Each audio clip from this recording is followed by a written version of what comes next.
Hello friends, आशा करता हूँ कि आप लोग पढ़ाई में लगे होंगे लगातार। और इस समय एग्ज़ाम नज़दीक आ रहा है, तो एग्ज़ाम को नज़दीक देखते हुए मैं आपके सामने एक अच्छा सा टॉपिक लेकर आया हूँ। नंबर सिस्टम है, पहला चैप्टर है मैथमेटिक्स का, क्लास 10th का। इसलिए आप लोगों का प्रिपरेशन करा रहा हूँ। लास्ट की जो 20 डेज है, इसी में आपका मैथमेटिक्स एकदम फिनिश्ड कर दूंगा मैं। तो आइए देखते हैं नंबर सिस्टम होता क्या है। ध्यान से पढ़िए, मन लगा के पढ़िए, जबरदस्त पढ़ाई होगी। आइए देखते हैं।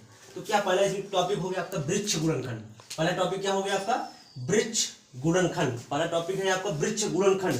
तो ट्री फैक्टर क्या होता है, पहले तो इसे जानेंगे। और क्यों ट्री फैक्टर कहा जाता है? क्योंकि इसमें जो फैक्टर होता है वो वृक्ष की शाखाओं के रूप में किया जाता है, इसलिए इसका नाम वृक्ष गुणनखंड है। क्या है इसका नाम? वृक्ष गुणनखंड, ट्री फैक्टर। क्यों नाम ट्री फैक्टर पड़ा? क्योंकि इसमें जो फैक्टर होता है वो वृक्ष की शाखाओं के रूप में होता है, इसलिए इसका नाम पड़ा है वृक्ष गुणनखंड। तो आइए जैसे इसमें एक एग्जाम्पल ले लेते हैं। जैसे आपका हो गया 15,625, इसका फैक्टर करना है आपको वृक्ष गुणनखंड। तो इसमें 5 से डिवाइड करेंगे पहले। तो 5 से जब डिवाइड करेंगे 5, यहाँ पे क्या आ जाए 5 3 जा 15, 5 1 जा 5, 1 यहाँ पे रिमेनिंग है, यहाँ 12 हो जाएगा।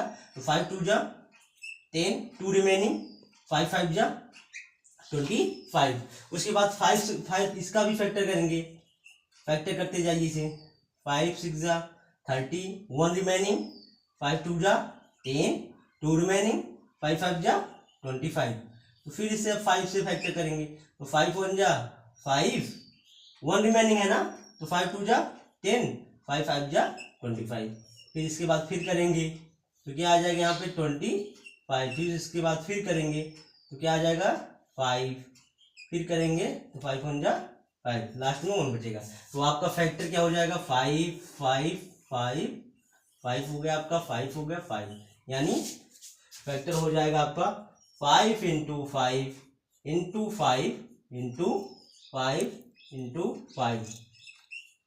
ये आपका वृक्ष गुणनखंड हो गया। क्या हो गया आपका? वृक्ष गुणनखंड। 5 into 5 into 5 into 5 into 5 into 5, यानी 5 गुणे 5 गुणे 5 गुणे 5 गुणे 5 गुणे 5, 5 की घाते 6, 5 की पावर 6। क्या हो जाएगा आपका? 5 की पावर 6 हो जाएगा। ये आपका हो गया वृक्ष गुणनखंड। अब आते हैं, इसमें पढ़ते हैं। दो चीज है आपका, लस और मस।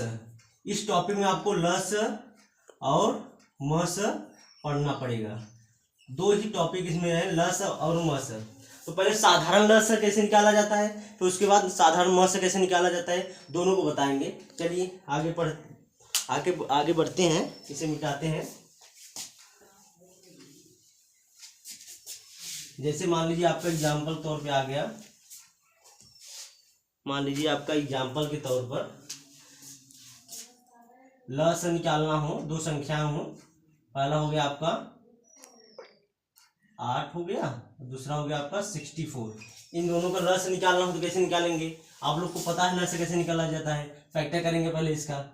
चलिए 2 4 जा 8, 2 2 जा 4, 2 1 जा 2, ये आपका हो गया फैक्टर। उसी प्रकार 64 का भी फैक्टर करेंगे। तो 64 का फैक्टर क्या हो जाएगा, देखिए 2 3 जा 6, 2 2 जा 4, देखते जाइए, फैक्टर करते जाइए। 2 4 जा 8, ठीक है, 2 2 जा 4, 2 1 जा 2। तो आपका ये हो गया। इसका अलग अलग दोनों के एलसीएम निकाले हैं। 8 और 64 का, 8 और 64 का इसका अलग अलग एलसीएम हो गया। दोनों क्या हो गया? दोनों का अलग अलग एलसीएम हो गया। अगर एचसीएफ निकालना हो, अलग अलग दोनों का है, ठीक है, दोनों अलग अलग। अगर दोनों का एचसीएफ निकालना हो कि 8 और 64 का एचसीएफ क्या होगा, तो एचसीएफ कैसे निकालेंगे? दोनों में पहले दोनों का हम फैक्टर कर लेते हैं। फैक्टर कर चुके हैं, तो इसमें देखिए ये फैक्टर में 2 इंटू 2 इंटू 2 आपने यहाँ पे इनपुट किया।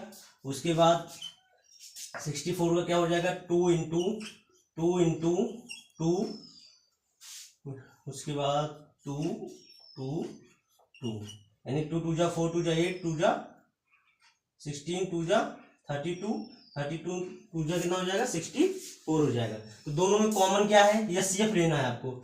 एलसीएम तो अलग अलग हो गया, दोनों का अलग अलग एलसीएम ले लेंगे हम। एलसीएम दोनों का अलग अलग निकाल लिए हैं फैक्टर करके। अब इसका अगर एचसीएफ निकालना, दोनों कॉमन क्या हो जाएगा, देखिए ये देखिए दोनों में कॉमन हो गया आपका। तो इसका एचसीएफ आ गया फैक्टर का 8 और 64 का एचसीएफ, 8 और 64 के एचसीएफ क्या हो जाएगा आपका, एचसीएफ क्या हो जाएगा 8 और 64 का, 8 और 64 के एचसीएफ क्या हो जाएगा, 8 और 64 के एचसीएफ क्या आ जाएगा आपका 2 2 जा 4 2 जा 8, 2 2 जा 4 2 जा 8, ये आपका एचसीएफ हो गया। अब इसे ऐसे भी एलसीएम निकाल सकते थे हम लोग, 8 और 64 का एक में ही करके एलसीएम निकाल सकते हैं। जैसे 8 और 64 का एक में ही कर लेंगे, एलसीएम निकालना है एक में ही, एक में ही निकालना है, तो यानी 2 4 जा 8 32, 2 2 जा 4 16, 2 1 जा 2 16, सॉरी 2 8 जा 16। उसके बाद यहाँ से देखिए 2 4 जा 8, 2 2 जा 4, 2 1 जा 1, यहाँ देखिए 2 4 जा 8, 2 32 64, 2 2 जा 4, 2 16 32, 2 1 जा 2, 2 8 जा 16, 2 1 जा ये 1 1 का रहेगा, 2 4 जा 8 हो जाएगा, 1 1 रहेगा, 2 2 जा 4 हो जाएगा, 1 1 रहेगा, 2 1 जा 2, ये आपका ऐसे भी एलसीएम निकल सकता है। लस यानी लघुत्तम समापवर्ती, क्या कहेंगे इसे, लघुत्तम समापवर्ती यानी lowest common multiplication, lowest common multiplication कहेंगे इसे, क्या कहेंगे, लोवेस्ट कॉमन मल्टीप्लीकेशन यानी लघुत्तम समापवर्ती। और इसे कहते हैं हाईएस्ट कॉमन फैक्टर यानी हाईएस्ट कॉमन फैक्टर। तो हाईएस्ट कॉमन फैक्टर को क्या कहेंगे हम लोग, मस यानी महत्तम समापवर्तक, क्या कहेंगे, महत्तम समापवर्तक, हाईएस्ट कॉमन फैक्टर महत्तम समापवर्तक। ये आपका 2 टॉपिक हो गया। अब तीसरा टॉपिक हम लोग क्या पढ़ेंगे, तीसरा टॉपिक है आपका अभाज्य गुणनखंडों द्वारा लस और मस ज्ञात करना। तो अभाज्य गुणनखंडों द्वारा लस और मस कैसे ज्ञात करते हैं, चलिए आइए देखते हैं। अभाज्य गुणनखंडों द्वारा लस और मस ज्ञात करना।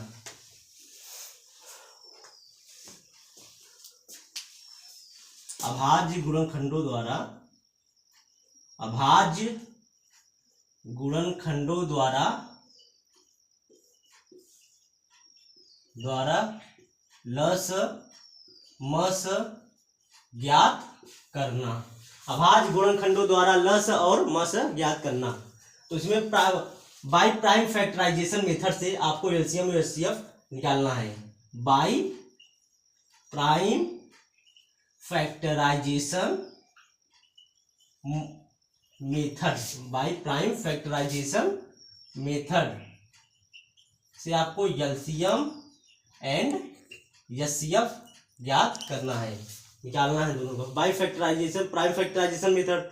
तो प्राइम फैक्टराइजेशन मेथड में क्या होता है, अगर आपको इसका ट्रिक है नोट कर लीजिए आप लोग। इसका एक ट्रिक है, अगर एलसीएम कहेगा, एलसीएम यानी लोवेस्ट कॉमन मल्टीप्लिकेशन, जब एलसीएम कहेगा तो मैक्सिमम कॉमन, जो मैक्सिमम पावर लेंगे, जो कॉमन होगा उसको भी ले लेंगे, जो कॉमन नहीं होगा उसको भी, उस संख्या को भी, अभाज्य संख्या को भी ले लेंगे। और मैक्सिमम पावर लोवेस्ट कर रहा तो मैक्सिमम पावर लेंगे, यानी अभाज्य संख्या का जो पावर लेंगे वो मैक्सिमम होगा। क्या होगा, मैक्सिमम। और अगर एचसीएफ कर रहा है भाई, एचसीएफ कर रहा है तो एचसीएफ में क्या हाईएस्ट है, तो इसमें क्या लेंगे, कॉमन रहेगा और लोवेस्ट पावर लेंगे। तो हाईएस्ट कर रहा है तो लोवेस्ट पावर लेंगे अभाज्य संख्या का, यानी प्राइम नंबर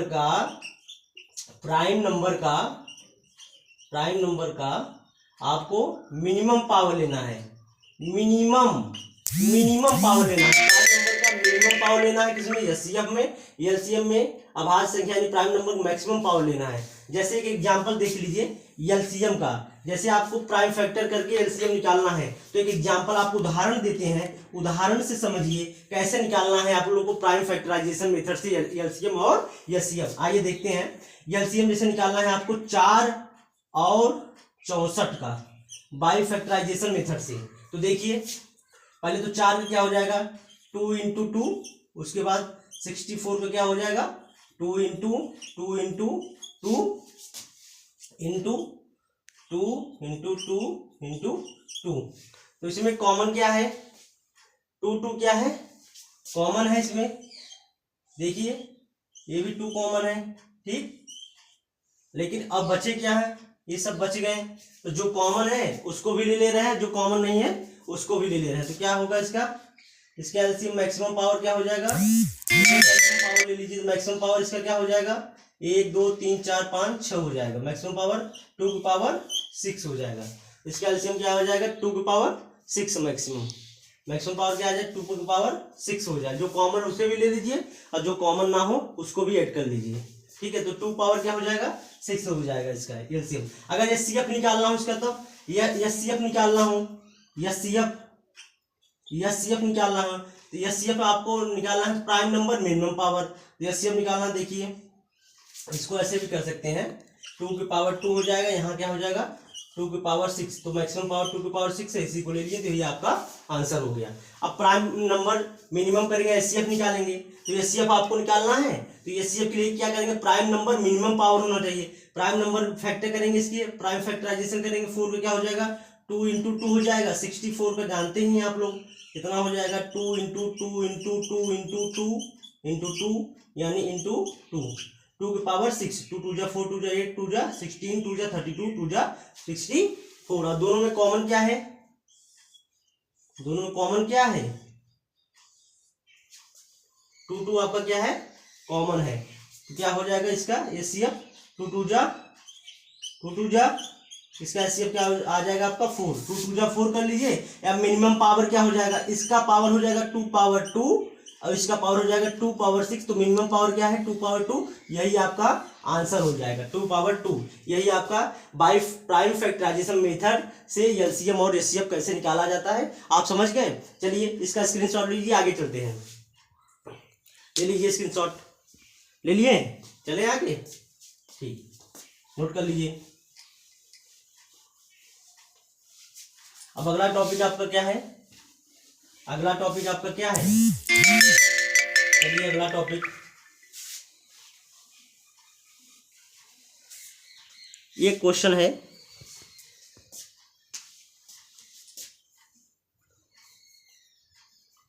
चलिए मान लीजिए कोई वृत्ताकार पथ है, नोट करके बताइए, कोई वृत्ताकार पथ है,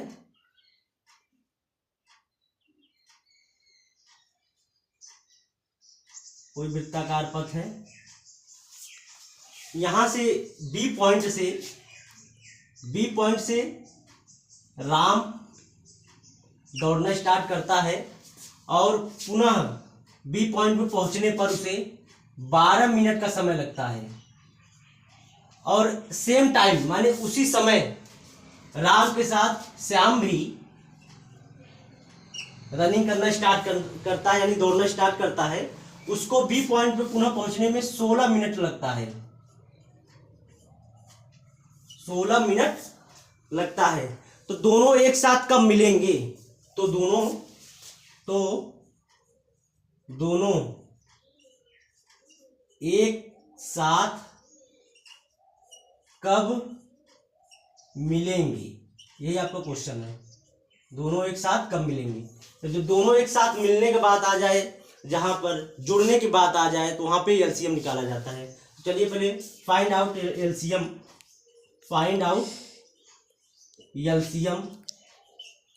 नोट करिए एलसीएम निकालते हैं इसका, 12 और 16 का एलसीएम, 2 8 2 6 जा 12, 2 8 जा 16 हो गया है आपका, 16 हो गया, 2 3 जा 6, 2 4 जा 8, ठीक, 3 2 2 जा 4, 3 2 1 जा 1, 3 2 2 जा 4, 4 2 जा 8, 2 जा 16, 3 जा 16, 3 जा कितना हो जाएगा आपका 2 2 जा 4, 2 जा 8, 8 2 जा 16, 3 जा 48, यानी 48 मिनट के बाद दोनों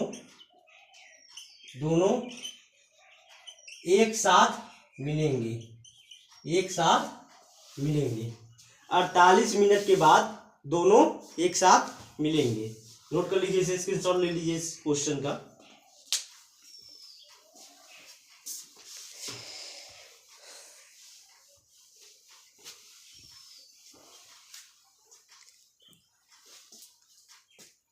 चलिए अगला क्वेश्चन देखते हैं।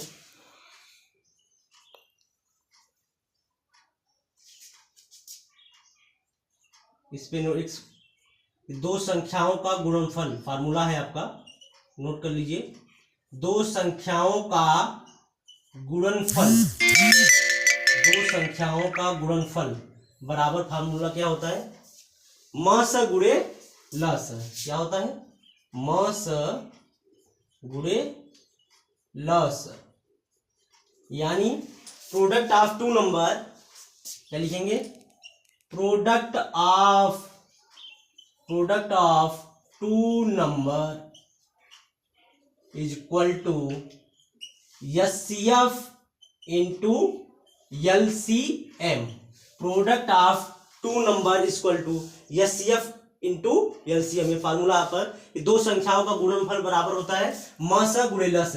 अगर मान लीजिए दो संख्याएं हैं 8 और 64, दो संख्याएं हैं 8 और 64, इन दोनों का गुणनफल बराबर होगा इनके लस और मस के गुणनफल के बराबर होगा। यही थ्योरम है आपका कि दो संख्याओं का गुणनफल बराबर लस गुणे मस। तो यानी product of two number equal to HCF into LCM। तो दो संख्याओं का गुणनफल क्या हो जाएगा, 8 क्या है 8 का, और 64 के एलसीएम निकाल लीजिए पहले। तो 8 64 के एलसीएम क्या हो जाएगा, 64 ही होगा। 8 और 64 के एलसीएम क्या आ जाएगा आपका, 64 आ जाएगा, ठीक। और HCF क्या आ जाएगा आपका, 8 आ जाएगा। सॉल्व कर लीजिएगा, 8 और 64 के एलसीएम आ जाएगा आपका 64 और HCF 8 आ जाएगा। दोनों संख्याओं का गुणनफल बराबर 8 इंटू 64 इक्वल टू HCF, यानी 8 इंटू LCM। ये आपका इक्वल आ गया। तो हेंस प्रूव्ड,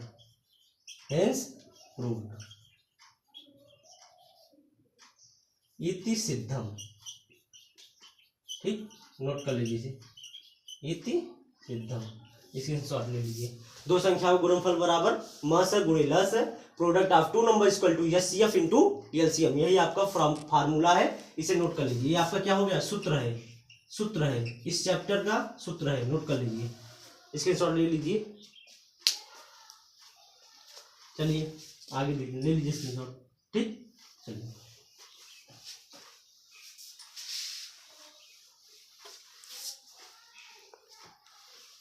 अब लास्ट टॉपिक आपका क्या हो गया कि दर्शाइए या दिखाइए। So that